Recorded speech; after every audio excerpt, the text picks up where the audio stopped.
Welcome back to Spiritual Formation 101. Well, we're on lesson number 3. I've entitled this, How Humans Function. The first lesson, we learned about information, transformation, formation, and revelation.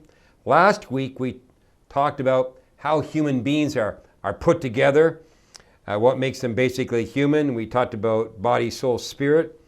Today, we're going to learn about how humans actually function. I borrowed some of this material from Watchman Nee and Dallas Willard, so just to give them a little bit of credit here. How does a person typically function? When asked questions like, how was your day? Or how is it going? Or what's happening? When we ask those kind of things, we ask questions that speak to us about how is life treating us? And then we use our senses, we use our emotions, and ultimately we use our bodies, and all of those things respond to outside stimulus. Let me give you an example of this in the life of the Apostle Peter. You'll remember that in the Garden of Gethsemane, he was with Christ, and he makes a promise of complete commitment. And Jesus said, Lord, I'm ready to go to prison with you and even to die with you. This is Peter's complete commitment. And then Jesus prophesies in verse 34, Peter, let me tell you something. Before the rooster crows tomorrow, you'll deny 3 times that you even know me. So Jesus then is arrested. This is a bad day. It's a bad evening. Jesus is arrested. He's taken away. And the Bible tells us that Peter follows Jesus at a distance. Verse 54 of Luke 22. So they arrested him. They led him to the high priest's home. And Peter followed at a distance. Peter is challenged in the courtyard of the high priest that he is one of Jesus' followers. So now the day is getting worse. And Peter's thinking, man, they might arrest me too. And so Peter denies knowing the Lord, and he denies knowing the Lord 3 times. You know the story. And then in Luke 22, verse 61, Jesus turns and looks right at Peter. Here it is, verse 61.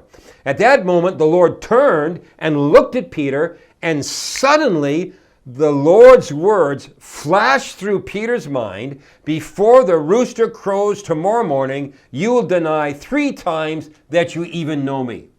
And then Peter gives the response, which we all know, verse 62. And Peter left the courtyard, weeping bitterly. This is now a full-blown, this is the worst day of my life. So Peter has gone from saying, Lord, I am with you. You have my undivided attention. I'm committed to you, Jesus. And we've digressed all the way to 3 denials. And Peter now is having the worst day of his life. Now, notice all of these things are happening outside of Peter. They're all external pressures. They're all external realities. They're all external challenges. It's everything out there. You might call it Peter's environment. Everything that's happened outside of Peter, and it's sucking Peter in. And Peter, he's going to lose this battle. He will deny Jesus, but he will feel that denial very powerfully. The text uses a powerful word. It means he's weeping bitterly. He's really feeling this. He's feeling it very strongly, like he's a major failure. It didn't go how he had planned. And listen carefully, his environment pushed him to respond in that manner.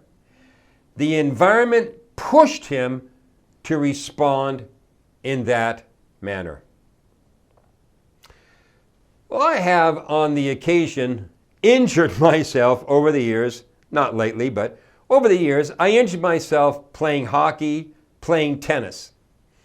And when I was injured, I went for physiotherapy, and they did all the examination, etc. And they kept on telling me the same thing over and over again.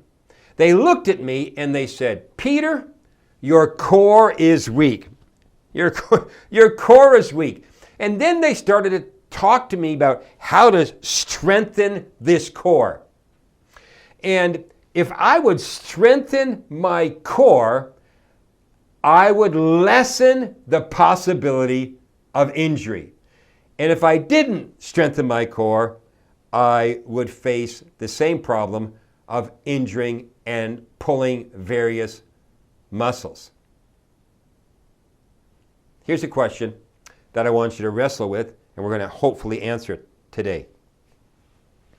Where or what is your spiritual core? Or where is your spiritual inner core?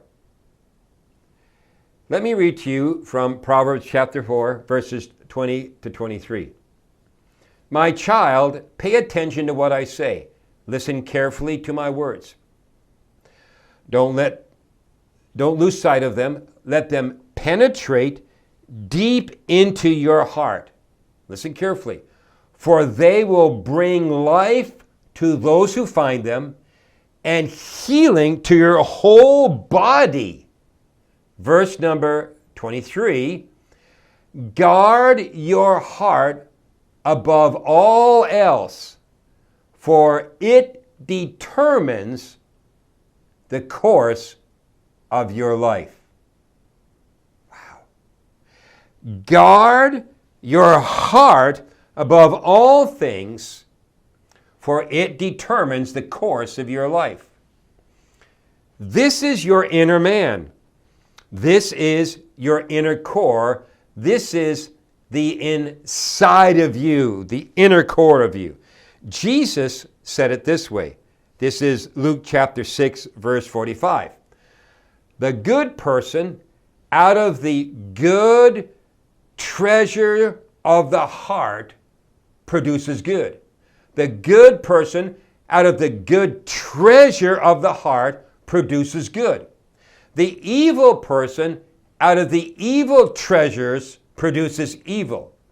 For it is out of the abundance of the heart that the mouth speaks. Not out of your head, not out of your body, but out of your heart. Out of the abundance of your heart, your mouth speaks. So now the challenge is set before us. We have seen that this is how humanity tends to function. As goes the environment, so goes my day. You come home from work. "Honey, how was your day?" "Oh, my day was awful. I got outside, I had a flat tire first. I was late for work. My secretary was not there today. And it went from bad to worse. I had the worst day ever." Because as goes the environment, so goes the day. However, we are challenged by this out of the word of the Lord.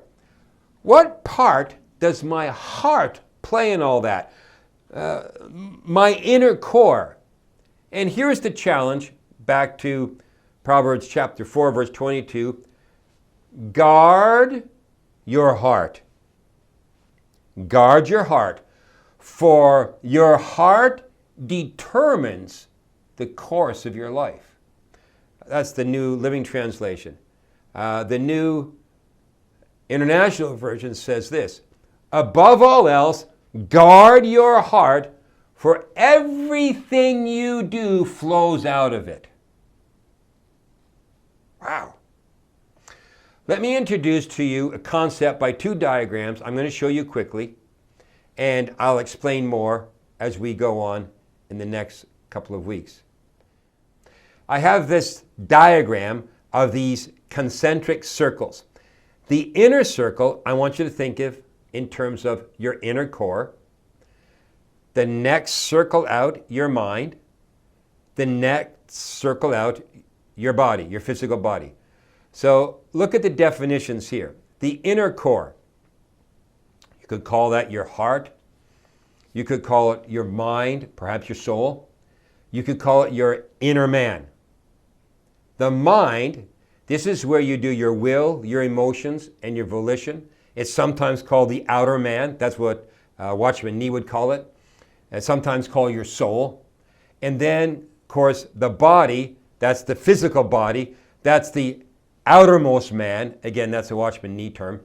The outermost. So you've got your inner core, your inner heart. You've got your mind or your soul, your will, emotions, your volition. Then you've got your outer core. Then, of course, you have your environment. So look at this next diagram. And this is how we tend to live. So if you look, first of all, with the black letters, when we live from the outside in, the environment affects our bodies. So we get to work, we're tired, we're frustrated, and all of a sudden we're not feeling too good. We end up with a headache and we're just kind of feeling lethargic. And our bodies affect our minds. So our minds start to slow down and struggle, which then affects our inner core, and we've just had a bad day. So when we live from the environment in, the environment affects our bodies affect our minds affect our inner core. But if we learn to live the opposite way by guarding our hearts, and we'll talk about this next week, if we live by our inner core will tell our minds what to think, what to feel, and how to make good decisions, how to decide things. And then our minds, our outer man, will then tell our bodies how to feel, which then will dictate to our environment. You know how this happens. You're having a really bad day, you're late at work.